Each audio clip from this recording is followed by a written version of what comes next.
The broadcast is now starting. All attendees are in listen-only mode. Hello, everybody. Bill Platt here, and we're back for session 2 of our Q&A today. And Di will not be joining us this time around. So if you have any questions at all, do feel free to put them into the box, and I will answer each and every one of you, all your questions as we go through the process.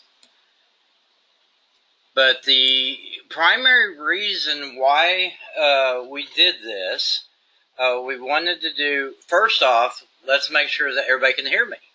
So just type in the box whether you can hear me or not.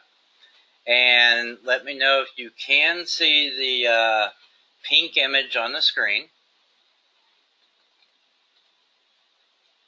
And then we'll go from there. But anyway, I did want to explain that the reason why we wanted to do this was because I had spoken with a friend of mine last week who also works with book authors, and he is answering some very specific questions for a fellow, and the guy had purchased a lot of training from him over about 2 years. Now he's dealing in fiction training, but he asked the guy, how many books have you published? And he is shocked and surprised to hear that the answer was 0. And a lot of us, we tend to expect that to a certain degree. So I put together this challenge because I want to incentivize people to publish their first book. Because all of us, we tend to be a little bit nervous about doing things for the first time. And so that nervousness, if we allow it to control us, then we will probably never get started at all. So I wanted to help people get to first book out the door so that there's a lot more ease with actually being able to publish that first book. And like I said, if you got any questions, feel free to drop them into the box. And Vicki, I did send you an email about getting your account set up. So I do need to make sure that everybody can actually hear me. If somebody can type in, there we go. There's Vicki. And can everybody hear me just fine? And can you see my screen just fine? You should see the August Ad Hoc Challenge image up there.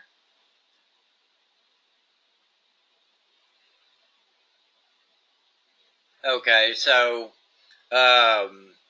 the typical question is, how do we get started? So let me just go through a quick scenario on that real quick. And Danny is always making fun of me because I always say real quick, and it's never real quick. But I tend to provide too many details, and if I'm going too far, just reel me back in and ask me to clarify whatever thing that I confused you with. But the basic process that we go through on this, so when we're doing fiction books or we're doing nonfiction books, there's a lot of time spent in the writing process. And so some of the stuff we're doing in fiction is like flash fiction. Now, it should be noted that I am not a talented fiction writer. I am an awesome nonfiction writer, but me and fiction, we just don't get along. Every once in a while, I'll write up a fiction story and send it over to one of my friends who has more talent than I do, and they're like, dude, this is bad. So I know that I'm not qualified to write fiction. However, I am really good at writing nonfiction, and so when I sit down to write up a story, I can write it up in a day, up to about 3 days, and then spend a couple days editing and then uploading the book and then going to the next one. So I can do a 10,000 word book in 3 days generally and have it published in 5. And if I would have gotten, I look back and think, if I had the Amazon opportunity available to me in the 2000s, I was writing 2 to 3 to 4 articles a week, each article 1,000, 1,500 words in length. And I would write that article up over a single afternoon and then publish it and then go back and then write up a new article and publish it. And that was a process I repeated over and over and over. And I literally wrote thousands of articles in the 2000s. And if I could have applied that energy to publishing books, I could be so much further down the road than what I am right now. And so that's one issue with it. And then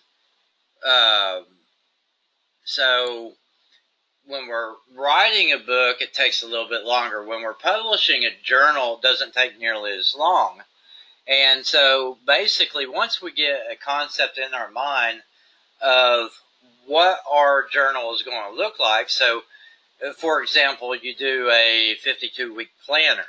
So when you decide to do a 52-week planner that you're going to have at least 52 pages in the book, and each page is going to have sections for Monday through Friday, and then you might do Saturday and Sunday. So you might do like on the left-hand side Monday and on the right-hand side Tuesday.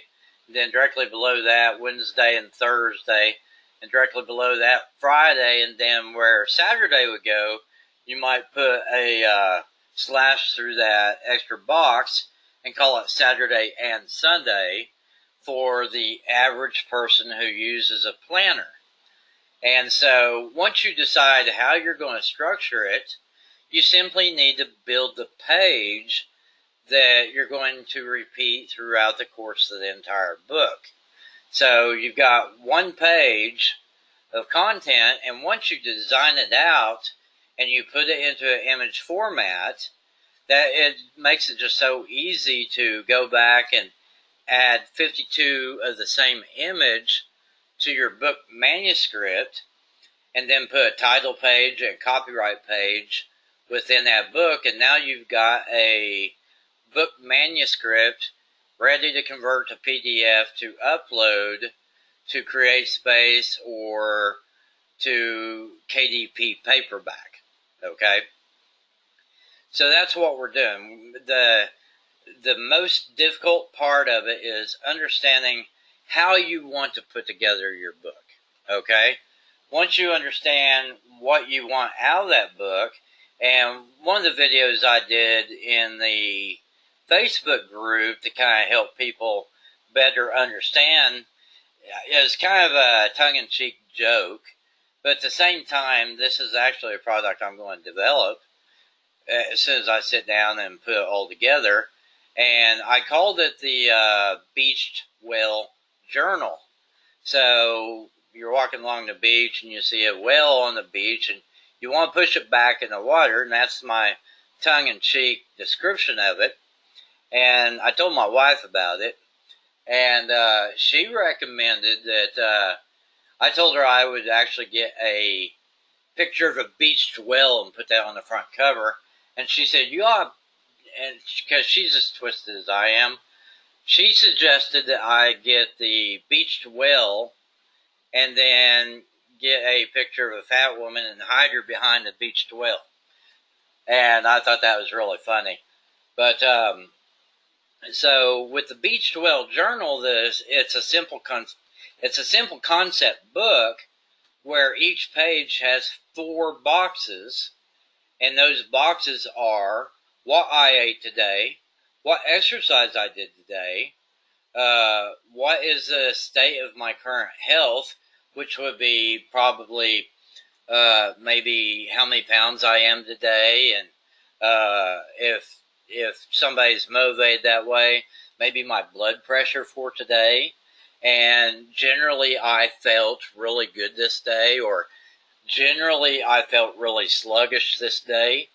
So the 3 boxes are, or the 4 boxes, what I ate, what exercise I did, my general state of health today, and my motivation to keep doing what I'm doing. So that's the 4 items that you need on every single page. And then you put together with, I would do 92 pages.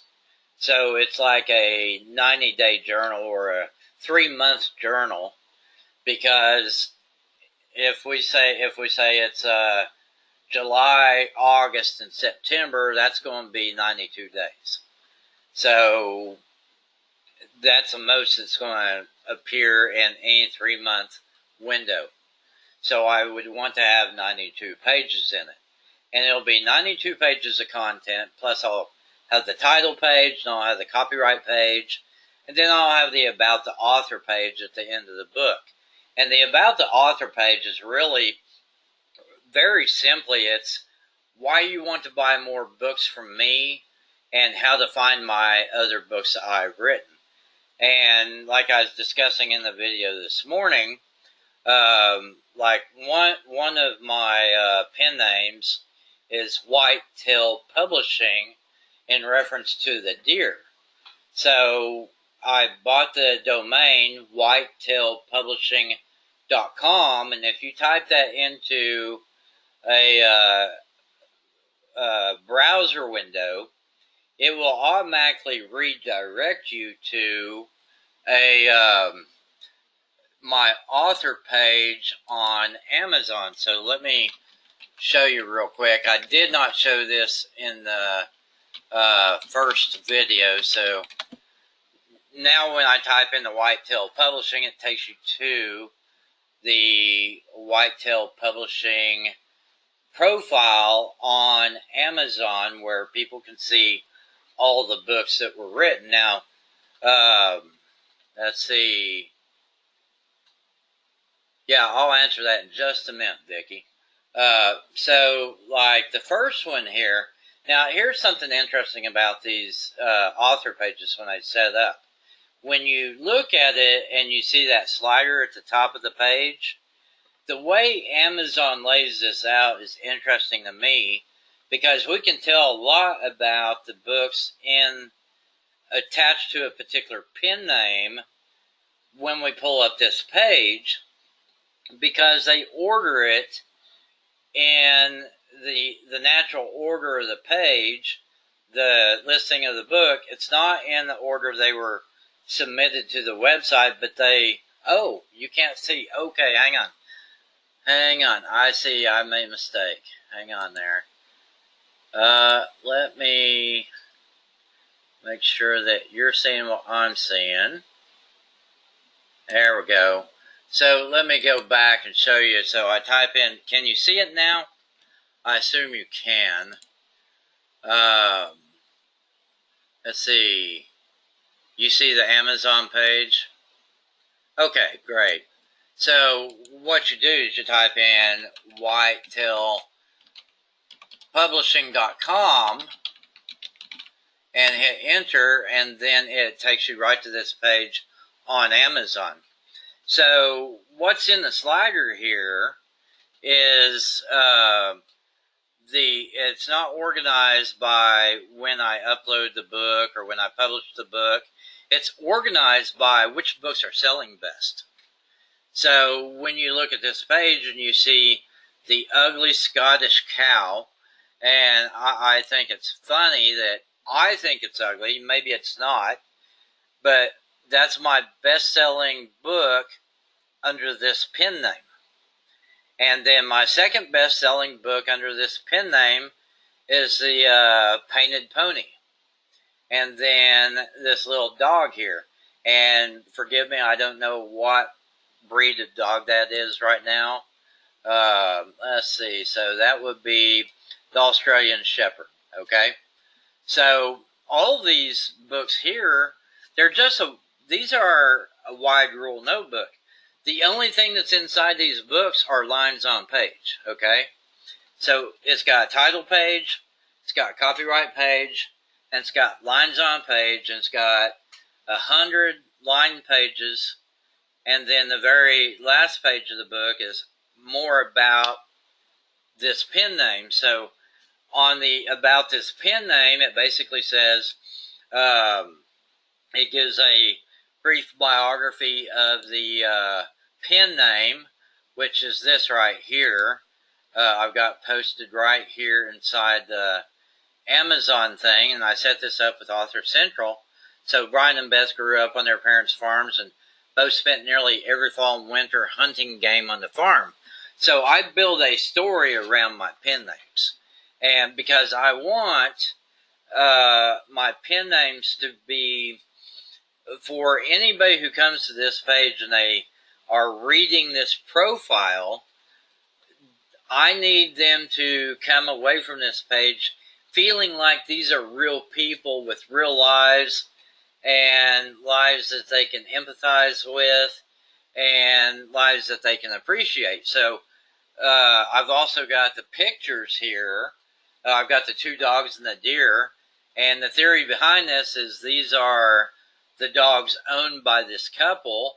And this is probably a deer they saw on their farm. Okay. Now, what's interesting about that, there's a touch of truth. And this is why I think my author profiles are so powerful, because there is a whole lot of touch of truth in this biography. And so the hunting game on the farm, I did that growing up, and I actually know people who met in second grade and were inseparable through high school, and they're still married today.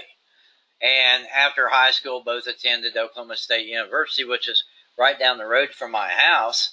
And although I did not attend Oklahoma State University, I attended Northern Oklahoma College, but several of my friends went to Oklahoma State University. And then I know a lady, it's actually a friend of my wife, who she went to college to learn how to work with animals, and now she works for a veterinarian clinic. So this storyline about the Whitetail Publishing is based on a lot of people I actually know in real life. And the funny thing about the choice of the dogs, so the first one's a Brittany Spaniel, and when I was growing up, my dad only owned Brittany Spaniels until I was about 9th or 10th grade. And then he went with the German Shorthair, which is the dog in the middle. So I'm very familiar with both of these breeds of dogs, because these are the breeds of dogs I grew up with around my house. And the Brittany's were awesome. I absolutely loved them. And I don't know where he got off on dropping the Brittany and going with the German Shorthair. But the German Shorthairs are awesome too. So that's how I build the profiles. And like I said, you can tell how many books it sells by the order they're on the page, okay? So you can get an idea about which books are most popular for me under this particular pen name, okay? So Vicky had a question. There are some comments in the group about doing your first few books with a pen name because your first few books may not look that great, even if you want to use your own name in the long term. What do I think of that? I agree with that.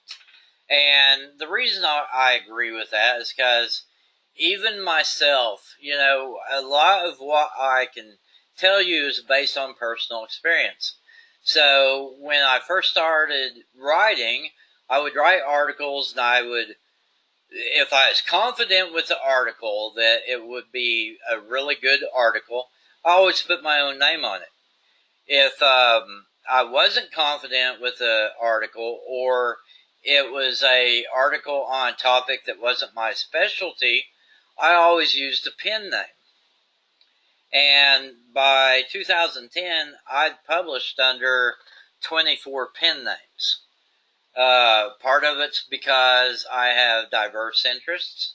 Because my primary, Bill Platt, has always written about, and here's a funny story too.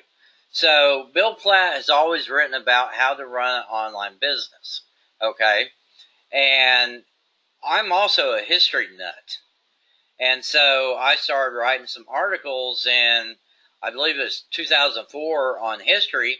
And the reason why I did that is because my mom she's worked with the Historical Association, and her boyfriend of 30 years has also done work for the Historical Association. And they developed a DVD that they were selling online, and I told them that I would help them promote their DVD online. And we ended up, the promotions I did led to them selling about 250 copies of that DVD at $15 a copy. So they ended up making about $425. Not killing, mind you. Oh no, $4,250. Not a killing, mind you, but they made some good money doing it. And we did it through the articles I wrote to promote. I set up a website that promoted their DVD.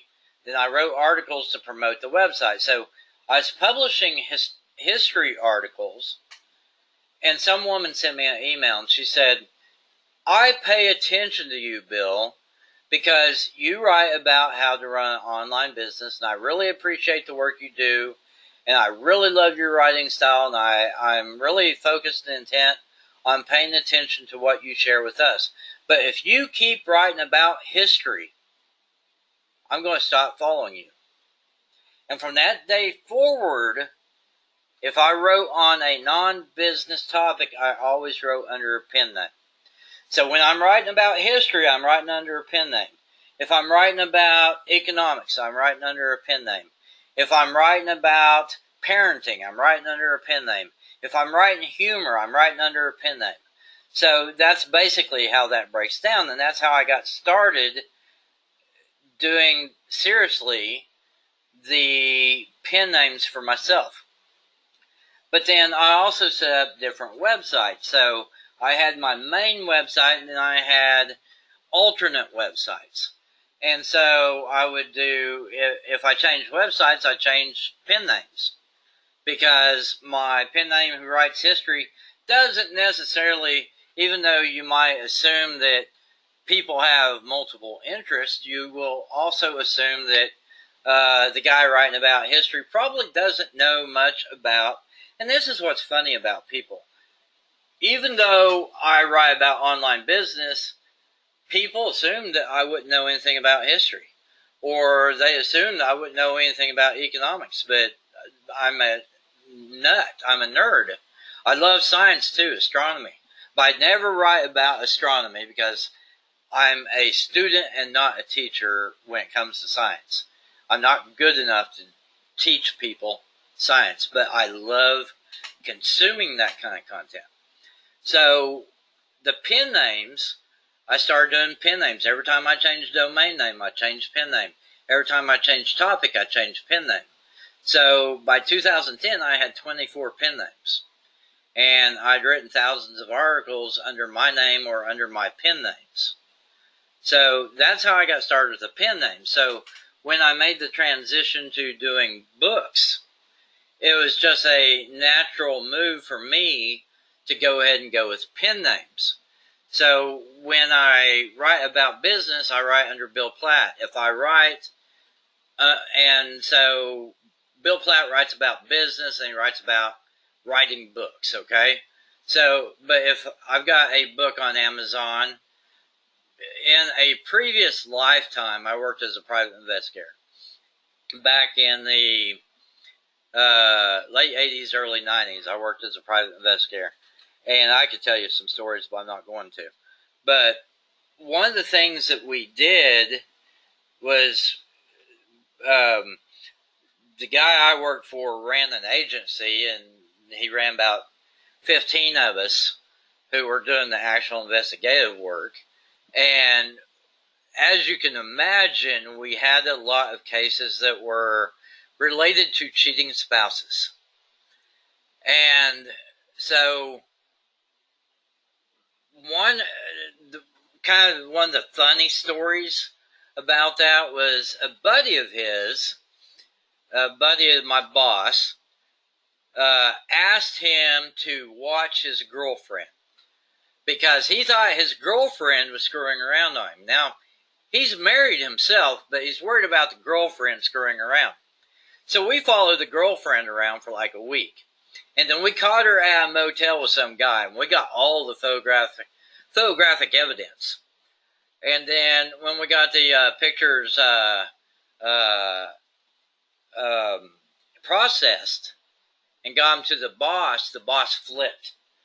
Because the way the story was described to him is his friend wanted to check up on this girl, and he didn't know it was the girlfriend. He just thought it was somebody the guy knew. And come to find out, when we got pictures of her with her boyfriend at the hotel, it was the guy who hired us. So we had to hide the pictures and never talk about it again. It was quite a funny deal. But anyway, with that experience, I was able to write a book, and I've got a book on Amazon about how to catch a cheating spouse, okay? So it's basically how to do your own investigation without hiring a PI to get the job done. How to get the proof you need to stand up in court. So it's like a 140-page book, and it's an interesting book, but I'm not going to publish that under Bill Platt, right? And I'm not going to publish it under most of my other pen names. In fact, the pen name on that book was only used on one book. And as you can imagine, it was about the private investigation. So when you're doing, back to the original question, when you're getting started out and you're not sure, you don't yet have that confidence, I do recommend using a pen name. And I literally I had 24 pen names when I was writing articles, and right now on Amazon I've got like probably 18 to 20 pen names, okay? So like with this one here, this one's focused all on animals, because the persona that I developed for this pen name is people who own a ranch and work at a veterinarian office. So all of the books in this series have an animal on the front cover of the book. So it's very well defined. Now, some of my other pen names don't have animals. Let's see. So she says, thank you, great answer. Some of my questions may be trade secrets, and your answers may be you need to learn yourself through trial and error. So yeah, that may be, but there's the only thing I treat as trade secrets is I will share some of my pen names, but not all of my pen names. And you can probably guess why I do that. Let's see. There are other questions as well, so let me take a look, see. And if you have any questions, type them in the box, and I'd love to get to them. Let's see.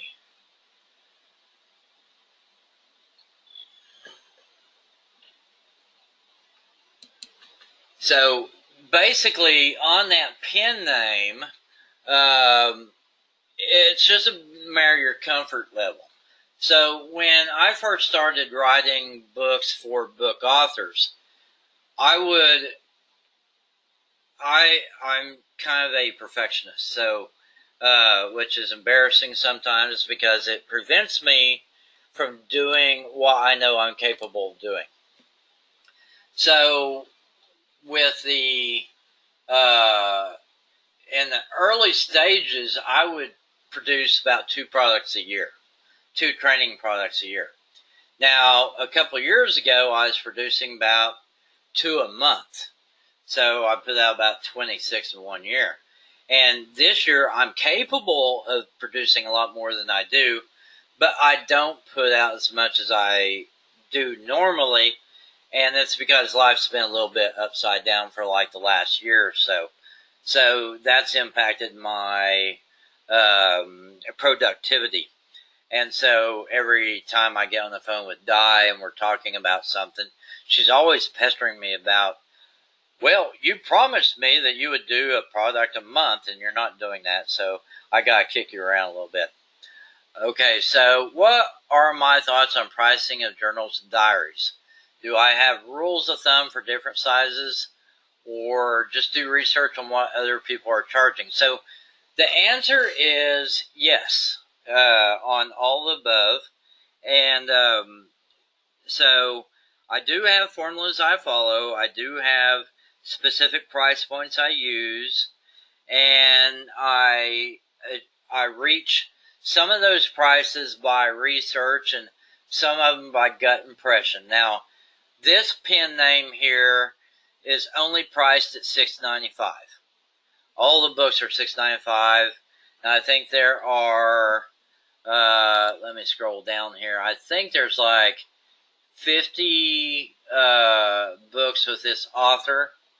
Okay, so there's 10 on a page.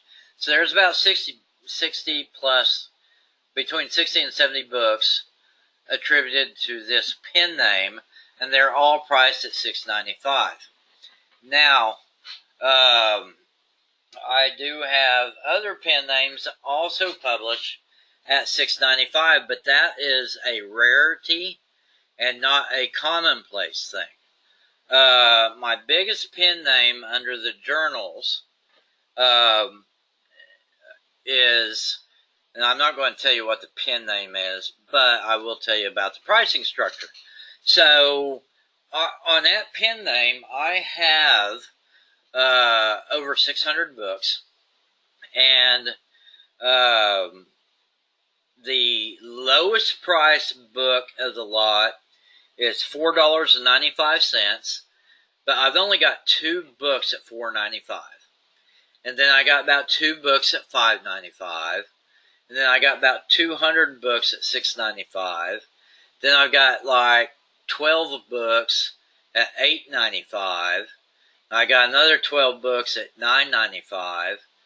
And then I probably got 24 books at $12.95. And I know that I have 240 books at $14.95. I've also got probably 24 books at $18.95, and I have about half a dozen of them at $24.95.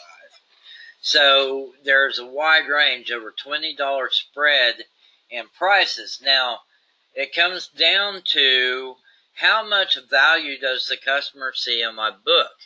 So if you focus, like with a Beached Whale journal, even though that's kind of a tongue-in-cheek type thing, it's geared for people who are trying to lose weight. So the book is a lot more valuable to them than a $6.95 book.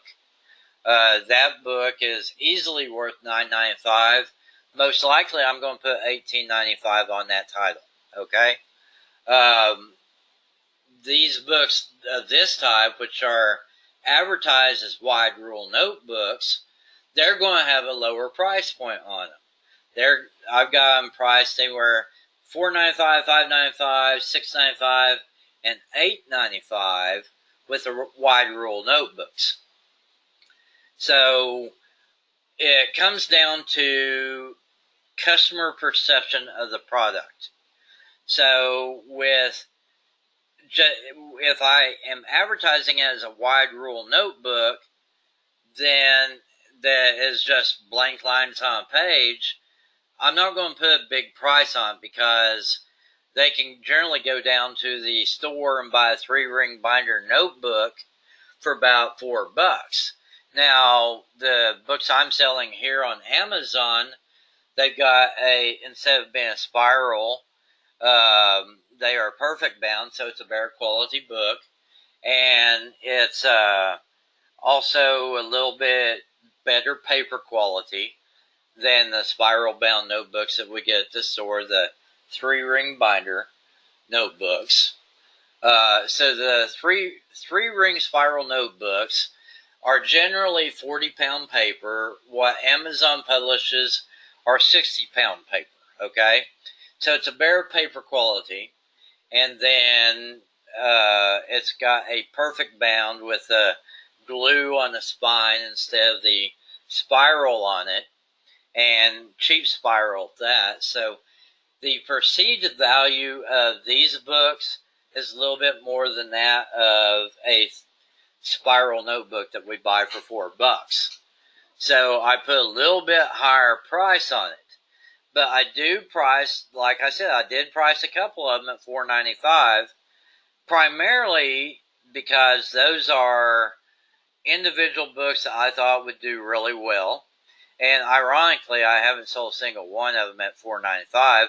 I sell more of them at $6.95 than I do at any other price in the $4.95 to $9.95 range. I sell more at $6.95. So I did price them at $4.95 with the express purpose of, if somebody is a tightwad and they want to get a perfect bound notebook with lines, I can introduce them to mine at $4.95, and then on my back matter page I can tell them about the author and get them to a page that looks just like this one. Vicky, do you hear me now? Do you still hear me? Okay, now I'm back. Okay, good deal. So with the $4.95, the goal is to get them in to a single book so I can show them the about the author page, which will lead them back to a page like this that's going to sell my other titles. So I'm generally in this to make money. I'm not looking to give away any books. I don't want to make 20 cents on the notebooks I sell. So the $4.95s, which are the ones that are going to pay me 20 cents, I don't worry about making too many of those except as a introductory point to get them to look at a page just like this one. Okay? But so I'm pricing everything a little bit higher. With the $6.95, I'm going to make, I think it's $2.02 per book sold, or $2.10 per book sold. I don't remember the exact number, but somewhere in that range. It's low $2. So can I change the price if I realize it's too high or too low? Absolutely, you can change your price at any time. So under 10 is a low value book in my mind as far as pricing considerations.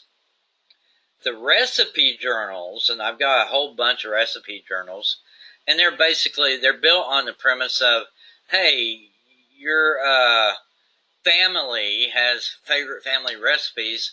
How about purchasing a book where you can write down all your favorite recipes inside this single book, and then you'll have a written record of everybody's favorite recipe in the family. So those books I sell for $14.95 because there's a higher perceived value attached to those books as opposed to the wide rule notebook. Okay? And when I'm doing like I mentioned this morning, the farming journals, which I sell quite a few of, and I've got those priced at $6.95, $8.95, and $12.95. Okay? So I give them some mix in those prices there. And so with other books, the one I'm going to be putting out, I'm getting ready to put together a Bigfoot hunting journal. Okay, so basically it's going to have pages in it that's going to allow you to document the date and time and the location and where you went precisely and what Bigfoot evidence you saw when you were out in the field, and any personal notes that you would like to make along with those notes. and I am going to sell that book for $18.95. Okay, because it's a more targeted, more problem solution specific title to get the attention. People are going to be willing to pay more for that because it's specifically customized for what they want it to do for them. Okay, I hope that makes sense. Okay, so as far as changing the price, when you go in and change the price within CreateSpace or KDP Paperback, it generally takes 18 hours or so for the price change to go through, and that's fine. The big the big issue I see with changing prices, and so because it takes a little bit longer for that price to change, you don't want to tie it too specifically towards a promotion. So if you set up a average, like for example, for a long time we were doing the what's the name of that website? Darn it, where they advertise the books. Really expensive program. It's now expensive. In the beginning, it wasn't so expensive, but I can't believe I can't remember the name of that website.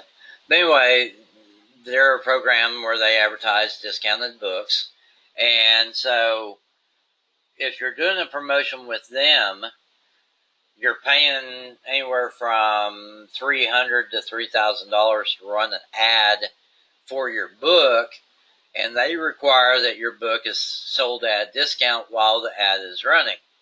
So on a case like that, you would not want to set up, you don't want to change your price 20 minutes before the ad goes live. You want to make sure that you change that price 2 days or 3 days ahead to make sure that new price, that new lower price, is in effect by the time that ad goes live, because what they're going to do if they don't see, if they go in to do their mailing, set up the mailing,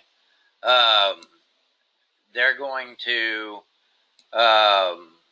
if your price isn't what you promised it, then they're going to cancel your ad. And then you'll have to pay them and go through the entire process again. And I'm looking right now. BookBub is the name of the website I was talking about, okay? So you want to make sure that your price is already set before that rolls out. So you need to give it several days advance. And so a friend of mine, she does novels. She writes mystery novels. And with her launch, the way she's got set up is, if you're on her mailing list, you'll get the book at a discount for the first 24 hours. So what she'll do is she'll say, okay, I'm launching my book at 9 a.m. Tuesday morning. If you get it before midnight that night, you get it for 99 cents. Of course, she's doing Kindle, of course. But if it goes after midnight, then it's going to be $2.99. BookBub.com. Do not recommend it for advertising. It's way too expensive, and it's not what it used to be, and it's never been for print books. It's only for Kindle books. So I do not recommend BookBub at all. It was just a website I wanted to mention to make a point about setting your prices and how long it takes for Amazon to approve price changes.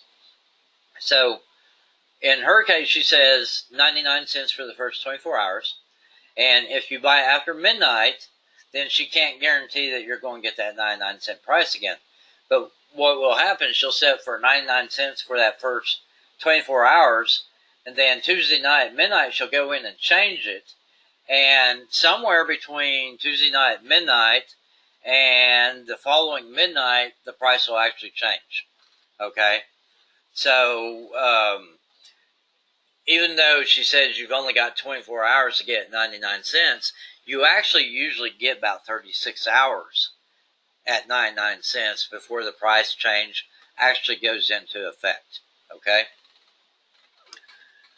So, how many pages how do I decide how many pages I feel are optimal for notebooks, journals, diary type books?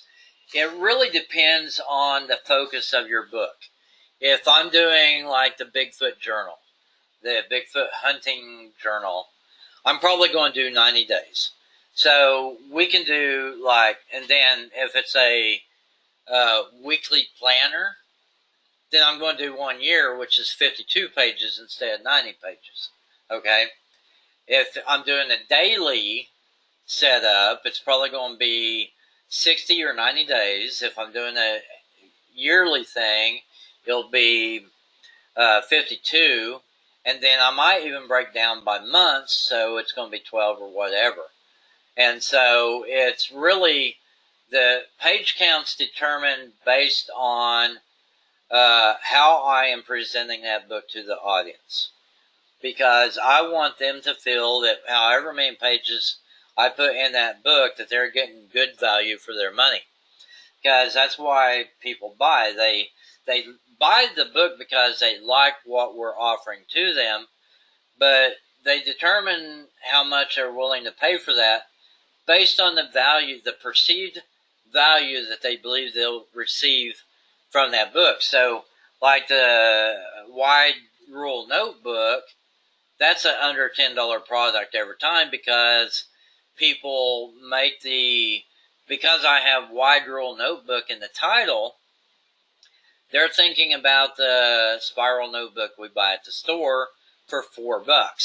So they're doing a mental calculation in their head. Well, it's a wide rule notebook. I can get one at the store for $4 at Walmart, but it's really cheap paper. And this probably has a little bit better quality paper, and it's also perfect bound, so that makes it worth a little bit more than that spiral notebook that I get for $4. So I have to decide whether having the better quality paper is worth the extra $3. And a lot of people will think it is. Okay? So for a blank journal with lines, I would think 90 to 100 pages, for example. And I would say that's true. If you're marketing it as a notebook, 100 pages is a good target. One of the ladies that's in the group, she does 120 pages. And so somewhere in that range is a good number. Some people do 150 and some do 200 pages. But if that's because we're doing the wide rule notebook. Once we change the focus of the book, then that's going to change how many pages we actually use in the book. So the 52-week planner or the annual planner or a 54-week planner, because it's like the 13-month calendar. You get December and then you get January through December again. And so you give them that extra. It's sort of like the baker's dozen, right? That we used to get the donut shop when we were kids. I don't think anybody does that anymore. But the baker's dozen was 13 donuts, I believe. So it's the same basic concept. You want to give them a little bit more so that they feel that they're getting the appropriate value for the money they're spending. With the planner or with the diary, now the diary would probably be set up as 92 pages because we want to give them 90 days or 3 months of writing material, writing pages. If it's a writer's journal, a creative writing journal, I put a few of those up this week, and those went out with the standard 100 pages, but I could conceivably argue that 150 pages would probably be better for that. If I'm doing like a meal planner for families, like, for example, my wife and we're still married, but we live in different houses, and we have for 8 years or so.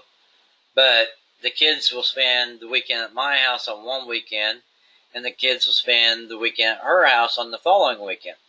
and we do rotating on that. And then during the week, I have one kid, she has one kid. So the reason I live in the town I live in is because I had custody of all the kids, and at that time it's 3 boys, and she was on the road working. She drives a semi-truck, believe it or not. So that was the standard, but at one point I was having problems with the kids, and we determined that it was probably because they were missing their mother. They were missing the influence of having a dominant female in their lives. And so we made the decision. I moved to the town where she lives, and she came off the road and didn't drive. She only drives on weekends now, or she'll drive during the day once in a while, but she doesn't work 7 days a week anymore like she used to. And I moved to the town where she is living. So in our case, a meal planner is Monday through Friday, because as part of that setup, we set it up where we eat dinner at her house Monday through Friday, so that the kids see their mother every day. Whether they're with her all day or not is irrelevant. They get to see their mother every day. So in our case, a meal planner only needs to be 5 days a week, and say we do 3 months, then that breaks down about 65 pages in that particular planner. Okay, does that kind of make sense?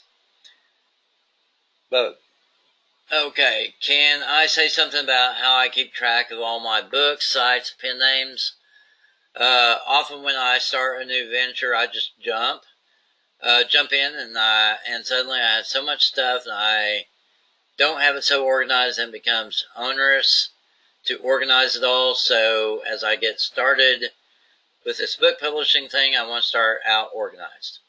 So that makes sense. Now I fly by the seat of my pants. So Di tries to keep me organized. She is, her life before the internet, she was a project manager. So her life on the internet, she's a project manager still. So she is absolutely anal about keeping track of everything. Now, on our joint projects, that's fine. On my individual projects, that's completely different. So I'm still flying by the seat of my pants on almost everything I do. And thank God I've got excellent memory. I unfortunately own too many domains. I have about 80 domains that I own. About 20 of them are, well, about probably 30 of them are active and operating. And then I've got 9 membership sites, and I've created over 140 individual products, and then I've got almost 1,000 books on Amazon, and then I run several groups on Facebook, and by every measure I'm a workaholic, except this year I've taken a lot more time off than normal. So in my case, I keep it all organized because I run mental to-do lists. And as my memory, I'm starting to see effects on my memory of actually forgetting things, which means I need to write things down more, because I actually do forget things sometimes. And it's probably because I'm getting older, and Di gives me a hard time about that. Yeah, you're over 50 now, Bill. You should expect that your memory is going to go. So she's always on me about being more organized. And so I actually had to sit down. I sat down with a notebook, and I'm actually going to do a journal on this premise as well, of what's going to happen when I pass away? I'm getting up there in age. Not that old yet. Most of the people in my family die in their 60s, so I've got at least another 10 good years. But if I were to die tomorrow, my wife would have to come in and clean up the mess. And one of the things she's going to have to do right away is go in and kill all the outgoing money that I pay for every month. So, like Upwork, we got to kill that immediately because I got like $400 a week going out on Upwork, right? So I need to document everything so that she knows what to do when I'm gone. Okay, so that's another idea for a journal. And that's one I'm going to create eventually. So the question is, how do you keep organized? And I'm probably not the best person to answer this question, but here's what I will tell you in regards to that.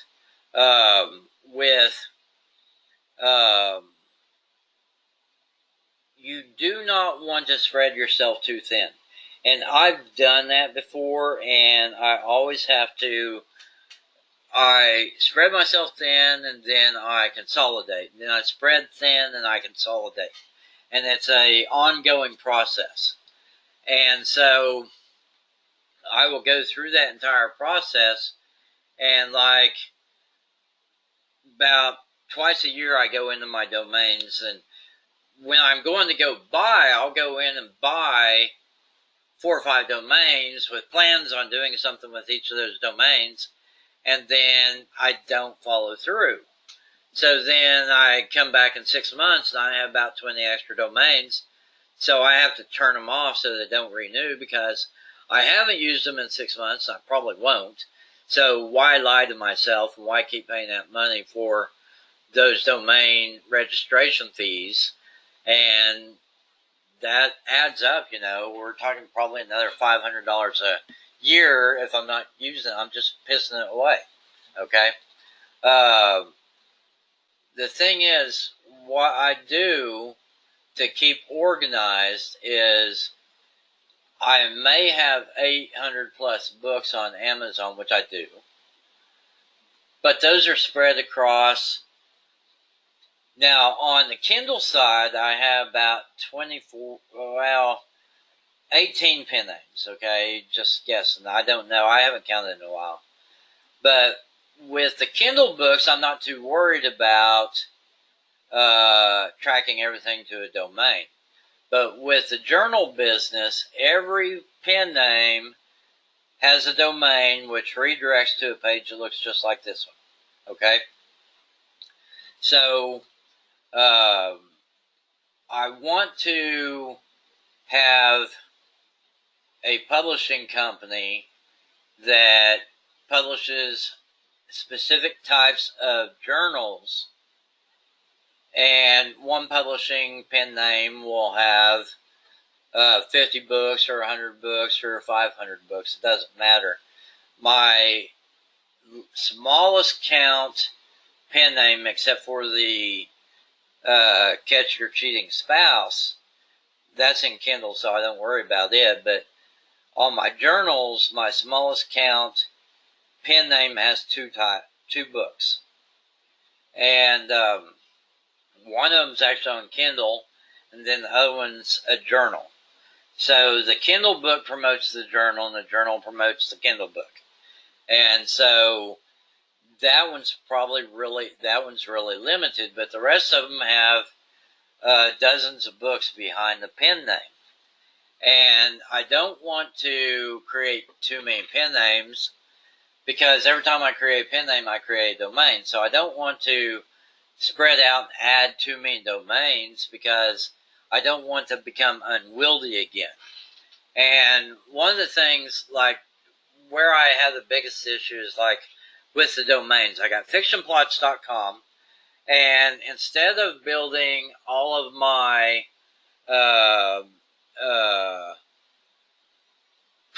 training products on individual domains, I match them up according to the genre served by that one particular domain that serves the genre. So in the fiction, I've got a website called fictionplots.com. So fictionplots.com sells a membership service, but there's a page on that site that has like 18 fiction training products. Now, I mentioned it before, I don't write fiction. I hire ghostwriters to write my fiction training. But any other training outside of the fiction, if I sell it, chances are I wrote it, okay? Like a 98% chance I wrote it. But with the fiction stuff, there's a 100% chance that I did not write it, okay? So then I have professionalbookmarketing.com, and on that webpage, you click on the training link, and there's probably a dozen products right there. And then you go to the coloringbookprofits.com, and I'm selling probably a dozen products from that website. And the book a day, we're selling the membership, and then we got 2 or 3 products also for sale on that website. So I'm trying to keep everything organized by genre. And so that way I'm not spreading myself too thin. But at the same time, I don't want to narrow it down to I don't want to sell fiction products from a nonfiction website. And I don't want to sell coloring book products from a nonfiction website, if that makes any sense. So, let's see. Let me see some of the other questions. And if anybody's got any more questions, be sure to pipe them in there, and we'll go from there. I am going through and making sure that I got everything covered.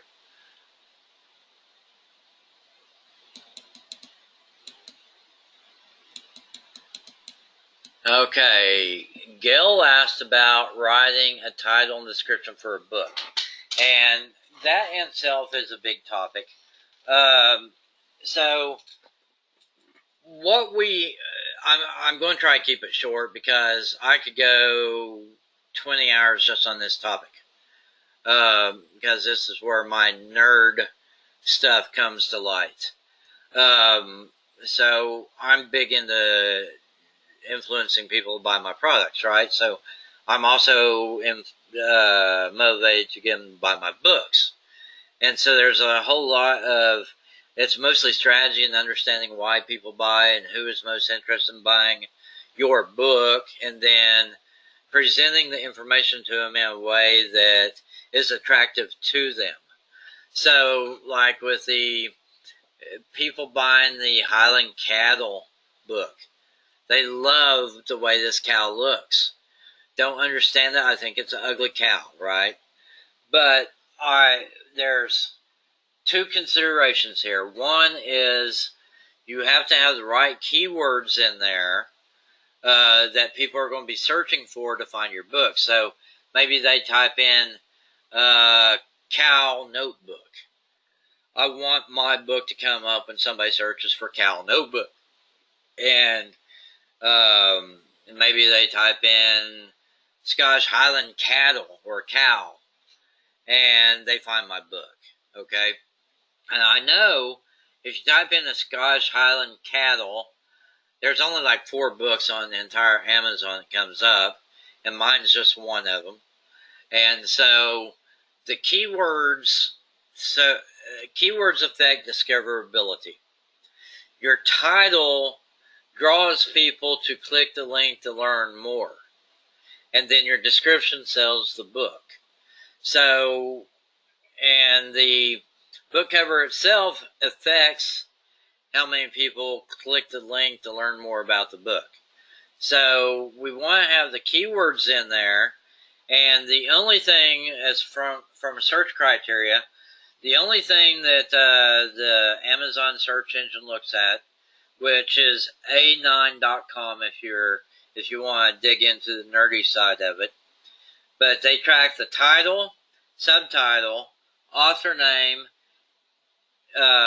category, and keywords. Those are the only items that Amazon uses to direct search within the Amazon platform. There is one other factor that comes into play, and that is the actual number of sales that you've had most recently. So they prefer to show people books that people want to buy, so the books that sell more copies will always come up higher in the search results. Okay? So that's a part of it. But your keywords affect discoverability. Your title and your book cover affects whether somebody's going to click to learn more about your book. So when you write out your book title like I've done here, Cows Are Beautiful, Wide Rule Notebook, Scottish Highland Cattle. The Scottish Highland Cattle is actually a subdomain or a subtitle, okay? Because the Cows Are Beautiful, Wide Rule Notebook is the title, so that's all I have to put on my book cover is Cows Are Beautiful, Wide Rule Notebook. I don't have to put on the Scottish Highland Cattle. So I can have the same basic book cover on all of them with a different picture. So you'll notice like with the horses, it was just Wide Rule Notebook, okay? And then Dogs Are Awesome, Wide Rule Notebook. And then the next dog is Dogs Are Awesome, Wide Rule Notebook. And Dogs Are Awesome, Wide Rule Notebook. So as you can see, the title doesn't change, but the subtitle does change. And the subtitle is where you put your keywords that differentiate this book from the previous book. So the previous book was Beagles, and then the next book is Golden Retriever. So people who are typing in Golden Retriever are going to find the Golden Retriever book. And in my keywords section, if I have Golden Retriever in my subtitle with the book, when I get down to the keywords, I'm putting a plural version of the same word. So Golden Retriever is in the title. Golden Retrievers is in the keywords. Okay? So that's also helping with discoverability. Now, once people find this and they like what they see here, then they're going to click through and look at your book description. The book description and the price are going to convince people to buy or not to buy. Now, this particular set of books, I didn't go into a big elaborate book description. It's just a one paragraph. There are 100 line pages within this notebook, each with the appropriate page numbers. This 8x10 perfect bound notebook makes a great gift item for friends, family, children, and coworkers. So I am setting the stage for why people would want to buy this particular book. Okay? And if somebody reading this says to themselves, yes, this looks like something, it answers a problem I have. I want to buy a book for my child that my child will enjoy carrying to school. And they like Golden Retrievers, so they'll probably like this book. So that's what their compulsion is to actually make a purchase. And now some of them I have just like, in this case, 2 sentences in my book description. The books I submitted this week have approximately 15 sentences in the book description. So there's a lot of variation there as far as how long of a book description we actually use there.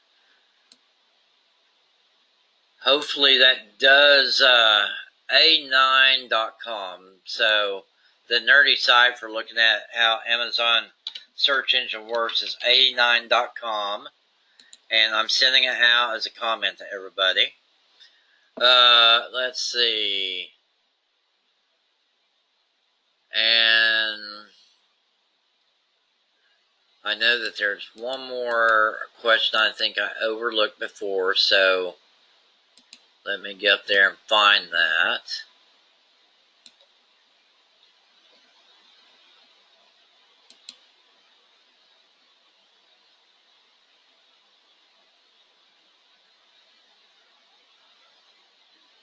Okay, so back to a question Vicky actually asked I actually kind of answered this previously. What are thoughts on pricing, which I covered? Do I have rules of thumb on different sizes? Generally, I go with three primary sizes, which are 6 by 9, 8 by 10, 8.5 by 11. And with some books, I would consider doing a wide format and landscape instead of portrait. And I'm thinking about doing that with the Bigfoot Hunting Journal. That will probably be done in landscape instead of portrait. So that's pretty much a gut call on my part. And do I look at what other people are charging? Sometimes I do.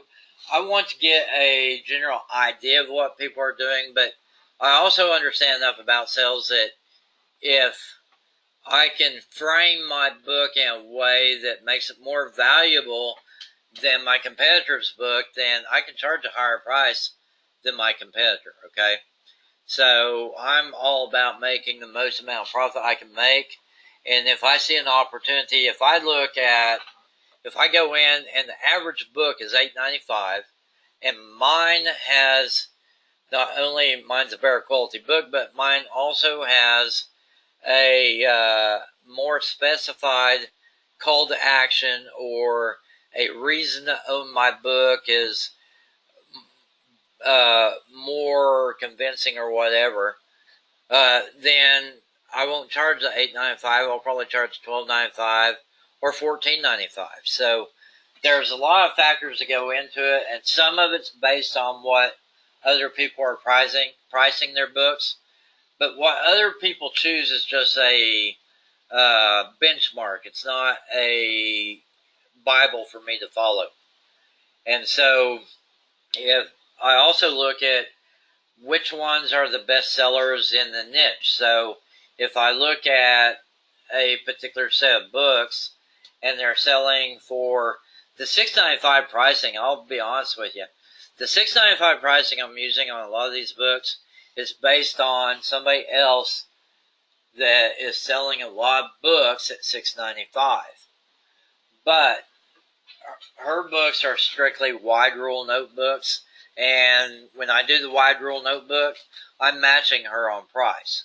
But when I change the concept of the book to address a specific concern or a specific goal or a specific problem, the price goes up, okay? So instead of being a wide rule notebook, it's going to be $6.95 or less, maybe up to $8.95. A beach well journal is going to be somewhere $9.95 to $19.95. A Bigfoot hunting journal is going to be somewhere between $9.95 and $19.95. Now I could probably even get by with $24.95 on that, to be honest with you. So then the farming journal, if I go with a farming journal that isn't just blank lines on page, the blank lines on page are worth up to about $9.95. But once I customize that book a little bit more for the need of the farmer, and the farmer can recognize that I'm giving them better value than a blank line notebook, then I can probably charge upwards of $30 for that particular book. So I hope that makes sense. Let's see. Let me see some of these other questions real quick. I think I pretty much got everything covered here.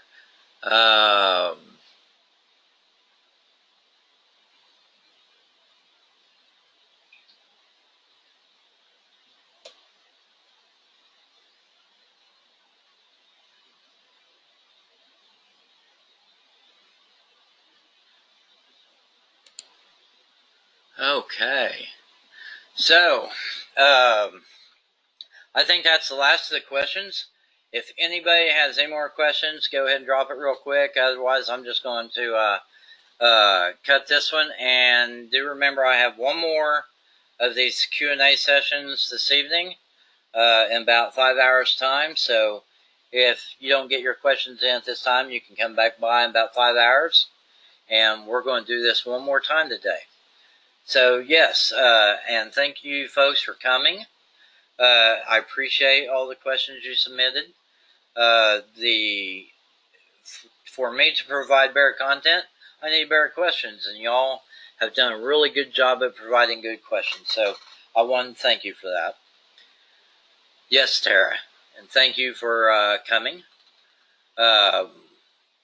So I'm going to go ahead and wrap up now, and we'll be back in about 5 hours if you want to do this again. And so we're going to go ahead and wrap up this video right now. So thank you for coming, and we'll catch you next time.